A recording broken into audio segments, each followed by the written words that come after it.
One company that we certainly do keep talking about, that is Paramount. So let's update you because shares are falling today after Shari Redstone ended discussions to sell her stake in Paramount. National Amusements announcing that they have not been able to reach terms with Skydance Media for the potential transaction. You're looking at a loss of just about 3% in pre-market action.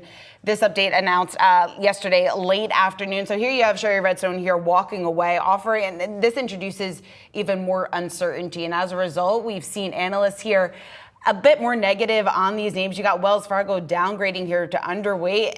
They're citing some of these causes here for internal disruption, what exactly the path forward here means for Paramount, and ultimately how a Paramount can survive, at least in the streaming space, with so many of those larger competitors. And ultimately here, when you talk about not even surviving, but really becoming a larger player and able to win some of that market share that they currently don't have. Yeah, it sounds like, based on some reporting from Wall Street Journal, Redstone going to hope to sell National Amusements to a different company or suitor out there, whoever's stepping forward and throwing their hat in the ring and perhaps puts up a good price. But ultimately, Redstone has bucked at many of and all of the deals that have essentially come forward to this point in time here. And given the amount of share and stake that she holds, that's why it makes it so difficult for this to go through. She's been running the company since 2020 after her father passed. And so who this eventually goes to and at what price is continuing to keep shareholders in limbo right now.